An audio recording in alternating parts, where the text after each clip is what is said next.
अच्छा जी, आपको बताएं कि पाकिस्तान क्रिकेट बोर्ड के चेयरमैन के इलेक्शन के लिए सीनियर कानूनदान शाह खावर को पीसीबी का चीफ इलेक्शन कमिश्नर तैनात कर दिया गया है। निगरान वज़ीर आज़म अनवारुल हक काकड़ ने मंजूरी दे दी है इस बात की।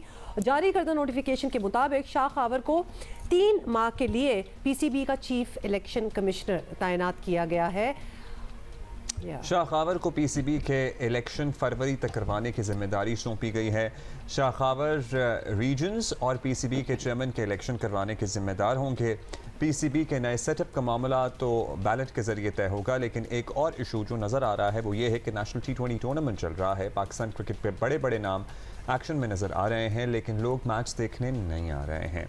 इनक्लोजर्स में वीराने पड़े हैं। ये वो सारी अलामात हैं जिसकी हम बात कर रहे थे दौरान वर्ल्ड कप, और हमने काफ़ी दफ़ा डिस्कस किया है कि हमारा क्रिकेट का असल मसला सिस्टम की ख़राबी है, जिसकी वजह से लोगों की डोमेस्टिक क्रिकेट में बिल्कुल भी दिलचस्पी नहीं है। पीसीबी ने वर्ल्ड कप में शिकस्त के बाद टीम बदल दी, कप्तान नायब कप्तान बदल दिए, वही किया जो हर वर्ल्ड कप के बाद होता है, लेकिन जो सिस्टम को बदलने की बात होनी चाहिए थी वो अब तक नहीं हुआ, जो कि परेशानी की बात है। एंड टू बी ऑनेस्ट हमें लगता है कि हम शायद कोई बहुत क्रिकेट लवर्स हैं। आपने दुनिया में स्पोर्ट्स ऑब्सेस्ड नेशंस देखी नहीं है। मतलब यूनिवर्सिटी के मैचेस, स्कूल लेवल के मैचेस टीवी पे लोग फॉलो कर रहे होते हैं और इस तरह जैसे कोई जुनून तारी हुआ है। तो हमारा तो ये डोमेस्टिक क्रिकेट का सेटअप है जिसमें लोगों का ज़ीरो इंटरेस्ट है। अच्छा, बहुत सी बातें करनी है। माजिद भट्टी साहब ने हमें ज्वाइन किया है।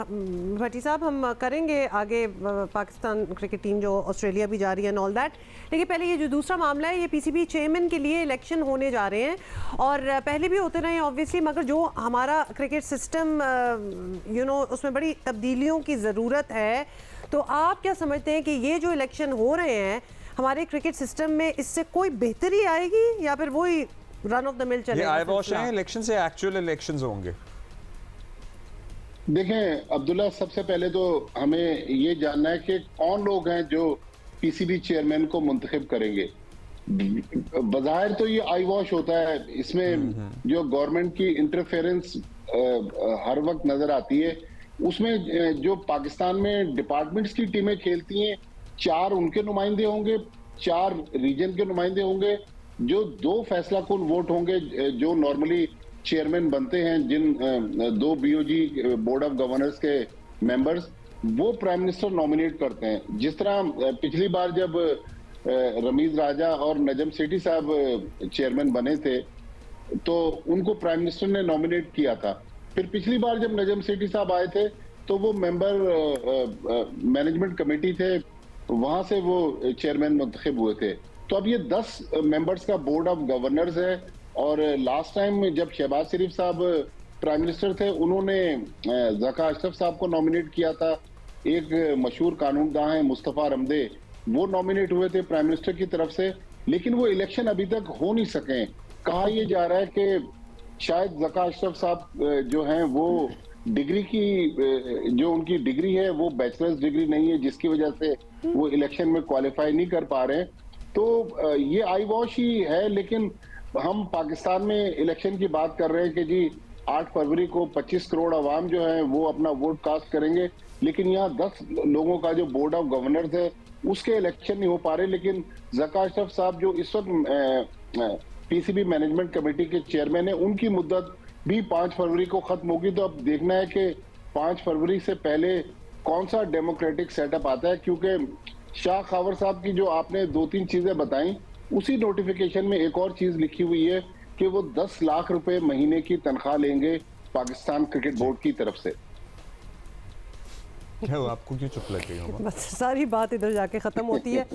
अच्छा भट्टी साहब, चलें आगे चलते हैं। ये बात तो हो गई। नेक्स्ट बात ये है कि नेशनल T20 डोमेस्टिक जो टूर्नामेंट इस वक्त जारी है, लोग क्यों नहीं आ रहे देखने? Friends and families I want to know, कोई भी नहीं आ रहा। I just want to know कि पीसीबी में जो भी हो रहा हो, एक कल्चर भी बदलने की ज़रूरत है, ड्रास्टिक चेंजेस की भी ज़रूरत है। What has that got to do with the spectators और the lovers of the sport? कि आप तो आए देख रहे हैं, उनको क्या प्रॉब्लम हुई है? क्या देखिए हुमा, बेसिकली ये मिसमैनेजमेंट नजर आ रही है कि एक दिन में 6-6, 8-8 मैचेस हो रहे हैं। National bank sports complex Clifton में मैच हो रहे हैं, यूबीएल स्पोर्ट्स कॉम्प्लेक्स सुराब बोर्ड के पास है, वहां मैचेस हो रहे हैं। नेशनल स्टेडियम के बाहर जो ओवल ग्राउंड है वहां मैच हो रहे हैं। नेशनल स्टेडियम के अंदर मैच हो रहे हैं, तो इतने ज्यादा मैचेस हो रहे हैं कि लोगों को समझ नहीं आ रहा कि हम किस प्लेयर को कहां देखने जाएंगे। अब मिसाल के तौर पर शादाब खान ने कल मैच खेला, अब कोई अगर शादाब खान को देखना चाहता है तो वो किस ग्राउंड जाए? अब टीवी लोगों पे ये को पता सारे ही नहीं है। मैचेस कैसे आ रहे हैं? सारे आ रहे हैं? नहीं अब्दुल्ला, टीवी पे सिर्फ नेशनल स्टेडियम के अंदर जो मैच खेला जा रहा है वो मैच टेलीवाइज हो रहे हैं। 2 मैचेस नेशनल स्टेडियम के मेन ग्राउंड जो हमारा टेस्ट सेंटर है वहां पर वो 2 मैचेस टेलीवाइज होते हैं, बाकी मैच टेलीवाइज नहीं होते।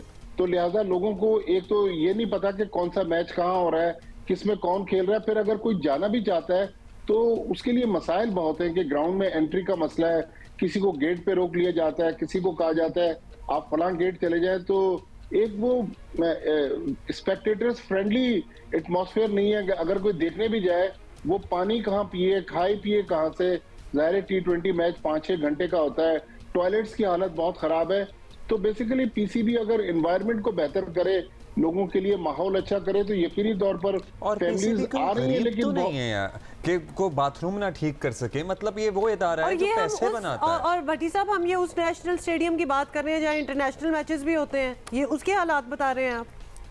जी हाँ बिल्कुल, क्योंकि अभी जिस तरह मैंने आपसे अर्ज किया कि शाह खावर साहब जो इतने बड़े वकील हैं, उनको 10 लाख रुपए अगर महीने का पीसीबी दे रहा है इलेक्शन कमिश्नर की हैसियत से, तो पीसीबी के पास तो वसाइल बहुत है, लेकिन मिसमैनेजमेंट ज्यादा है कि वो कोशिश कर रहे हैं कि 18 टीमें पार्टिसिपेट कर रही हैं और जल्दी जल्दी टूर्नामेंट को 10 दिसंबर तक खत्म कर दिया जाए। मेरे ख्याल में अगर बेहतर अंदाज में ऑर्गेनाइज किया जाता है ये टूर्नामेंट तो लोग यकीनी तौर पर देखने आते हैं और अच्छे मैचेस हो रहे हैं। जिस तरह कल रात हमने देखा साहबजादा फरहान जो डोमेस्टिक क्रिकेट के टॉप परफॉर्मर हैं, पाकिस्तान टीम में नहीं आ पा रहे, कल रात को उन्होंने सेंचुरी बनाई। अब लेकिन अब लोगों को पता ही नहीं है कि कौन सा मैच कहाँ हो रहा है और अगर हम जाएं तो किस तरह जाएं। फिर शाम के टाइम पर आपको पता है कि नेशनल स्टेडियम के अतराफ में वो मेट्रो की जो लाइन है उसकी वजह से हर वक्त ट्रैफिक जैम रहता है। तो लिहाजा अगर वो वहां जाएगा तो ट्रैफिक के एक मुश्किल मरहले में से भी लोगों को गुजरना पड़ेगा। मतलब वो डिटरेंट हो जाएगा कि इतनी ट्रैफिक होती है कि it's better not to go type decision making अच्छा, हो जाएगी। जो खिलाड़ी दौरे ऑस्ट्रेलिया के लिए नहीं है, शॉर्टलिस्टेड स्क्वाड का हिस्सा नहीं है, वो तमाम डोमेस्टिक ये T20 में हिस्सा ले रहे हैं? Everybody is there? जी हाँ, तकरीबन सारे हिस्सा ले रहे हैं। उसकी वजह ये है कि इस वक्त पीसीबी और प्लेयर्स के दरमियान एक और चपकलिश चल रही है कि कुछ प्लेयर्स आज से T10 टूर्नामेंट अबू धाबी में शुरू होना है, वहां जाना चाहते थे। पीसीबी ने इस नेशनल T20 टूर्नामेंट की वजह से उनको एनओसी नहीं दी।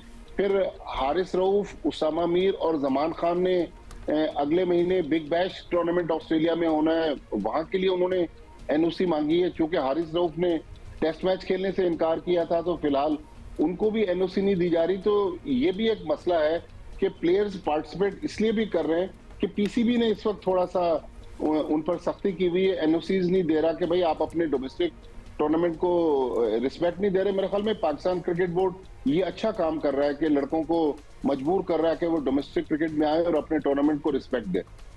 हाँ, ये तो अच्छी बात है, ये पहले भी हमने बात की थी, होनी चाहिए।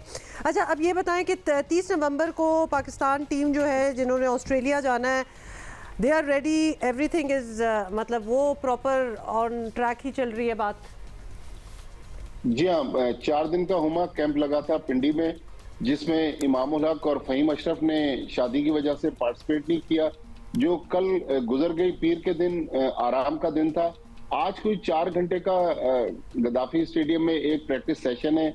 उसके बाद मोहम्मद हफीज की बड़ी इंपॉर्टेंट प्रेस कॉन्फ्रेंस आज सहपैर में होने जा रही है। मोहम्मद हफीज पाकिस्तान क्रिकेट टीम के डायरेक्टर हैं। वो एनओसीज के हवाले से और पाकिस्तान टीम के जो मुख्तलिफ मामलात इस वक्त मीडिया में जेर गर्दिश हैं, उसमें बहुत सारी चीजों में सुना है कि क्लैरिटी लाएंगे प्रेस कॉन्फ्रेंस में। तो देखना है कि वो पीसीबी की बहुत सारी जो ऐसी पॉलिसीज जिनके बारे में अभी बहुत सारा इबाहम है, उस पर क्लैरिटी लाके पाकिस्तान टीम के जो प्लान है ऑस्ट्रेलिया में वो भी अनफोल्ड करेंगे।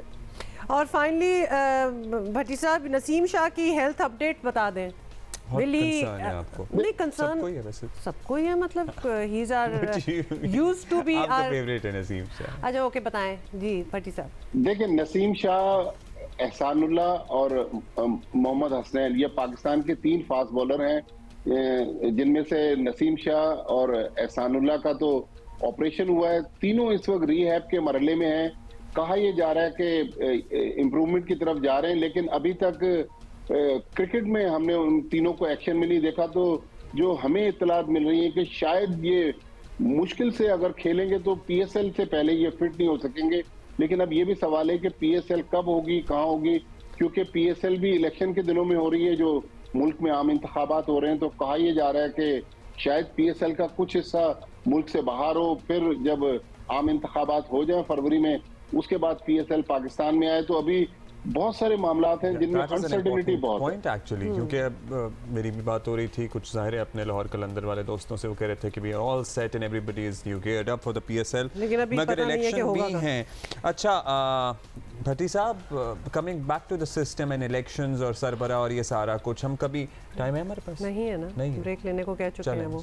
भट्टी साहब कल बात करेंगे, मैंने अपना सवाल अपने अंदर फंसा लिया, ठीक है? थैंक यू भट्टी साहब, थैंक्स अ लॉट। यहीं से कंटिन्यू करेंगे कल, और फिर वो प्रेस कॉन्फ्रेंस भी हफीज़ की हो चुकी होगी, so we'll know more about that. तो कल तो हम करेंगे ये बात।